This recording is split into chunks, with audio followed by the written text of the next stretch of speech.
ओम नमो भगवते वासुदेवाय नमः। ओम नमो भगवते वासुदेवाय नमः। हरे कृष्ण कृष्ण कृष्ण हरे हरे, हरे राम राम राम हरे हरे। आइए शुरू करते हैं आज की कथा। कार्तिक मास महात्म दूसरा अध्याय। ब्रह्मा जी बोले, हे पुत्र, जो व्यक्ति तुलसी की मंजरी सहित भगवान शालिग्राम का एक बूंद चरणामृत भी पान करता है अथवा आचमन करता है, वो ब्रह्म हत्या जैसे बड़े बड़े पापों से मुक्त होकर बैकुंठ को प्राप्त करता है। इसमें कोई संदेह नहीं है। जो व्यक्ति भगवान शालिग्राम के आगे अपने पितरों का श्राद्ध करता है, उसके पितर को तत्काल बैकुंठ प्राप्त हो जाता है। जो भगवान श्री शालिग्राम की मूर्ति दान करता है, उसे पूरी पृथ्वी के दान का फल प्राप्त हो जाता है। जो भगवान शालिग्राम की प्रतिमा को बेचता है, वो महा कष्ट भोगता है। इसीलिए भगवान शालिग्राम की मूर्ति को कभी बेचना नहीं चाहिए। श्री विष्णु भगवान का पूजन शंख के जल से करना चाहिए। श्री शिव जी की पूजन बेलपत्रों से करना चाहिए। सूर्य देव का पूजन तुलसी से, गणेश जी का पूजन धतूरे के फूल से, विष्णु जी का पूजन कमल के पुष्प से और श्री महालक्ष्मी जी का पूजन मालती अथवा चंपा के फूलों से करके प्राणी परम पद को प्राप्त करता है। परंतु जो व्यक्ति भगवान को परम प्रिय तुलसी से भगवान शालिग्राम की पूजा करता है, उसकी महिमा का वर्णन को भी नहीं कर सकता। अर्थात जो व्यक्ति भगवान शालिग्राम की पूजा तुलसी से करता है, उसकी महिमा का वर्णन संसार में कोई भी नहीं कर सकता। इस प्रकार पूजा करने वाला भक्त जन्म मरण के अपार कष्ट से मुक्त हो जाता है।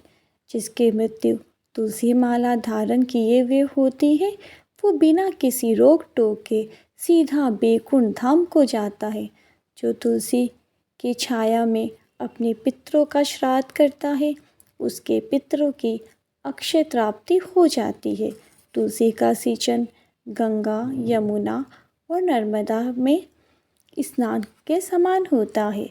तुलसी का वृक्ष उगाने और सींचने से और हर रोज उसे स्पर्श करने से मनुष्य के मन, वाणी और कर्म तीनों प्रकार से किए हुए सारे पाप नष्ट हो जाते हैं।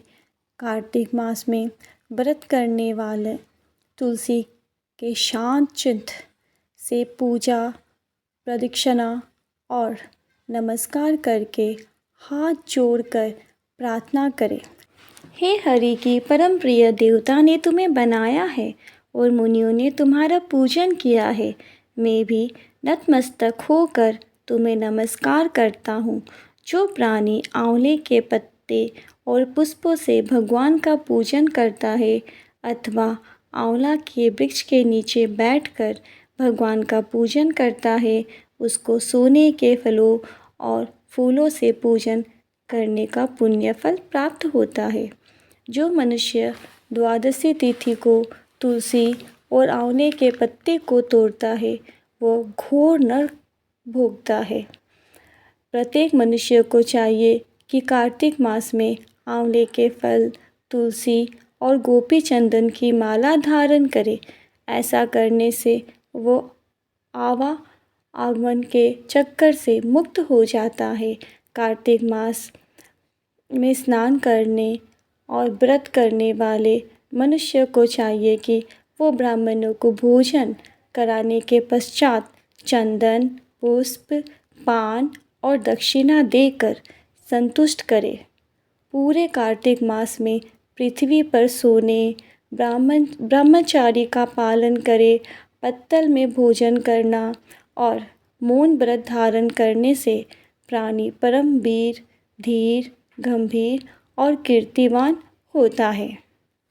जो मनुष्य एक समय आंवला के वृक्ष के नीचे पूरे कार्तिक मास भोजन करता है, उसको 1 वर्ष के सारे पाप नष्ट हो जाते हैं।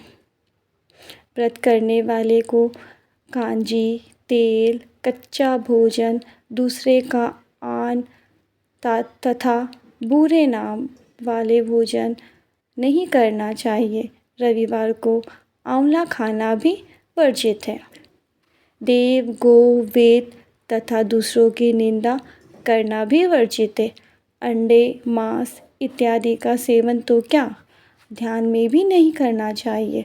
मिट्टी में से उत्पन्न हुआ नमक, मसूर, बासी भोजन और तांबे के पात्र में डाला हुआ दूध इत्यादि ये सब मांस के समान ही माने जाते हैं, इसीलिए इनका प्रयोग भी नहीं करना चाहिए। केवल अपने लिए बनाया हुआ भोजन भी मांस के समान होता है, इसीलिए किसी दूसरे को खिलाने के बाद ही खुद सेवन करें। प्याज, लहसुन, फूलगोभी, गाजर, जंगली घिया, बैंगन, पैठा तथा दोबारा पकाया गया भोजन व्रत में नहीं खाना चाहिए। रजस्वला स्त्री, मलेच्छ, पतेत और पाखंडी आदि से भूलकर भी बात नहीं करनी चाहिए। एकम को पेठा, दूज को बैंगन, तीज को गोभी का फूल, चौथ को मूली, पंचमी को बेल फल, छठ को कलेदा, सप्तमी को आंवला, अष्टमी को नारियल, नवमी को जंगली घिया, दसवीं को परवल, एकादशी को बेर, द्वादशी को मसूर, त्रयोदशी को पान, चतुर्दशी, अमावस्या और पूर्णमासी को किसी भी फली का साग भूलकर भी नहीं खाना चाहिए। दूसरा अध्याय समाप्त हुआ। एक मास का। ऐसी और अधिक जानकारी कथाओं को जानने के लिए आप अपने चैनल ऑलवेज सूची को लाइक, शेयर एंड सब्सक्राइब करें। ओम नमो भगवते वासुदेवाय नमः। हरे कृष्ण कृष्ण कृष्ण हरे हरे, हरे राम राम राम हरे हरे।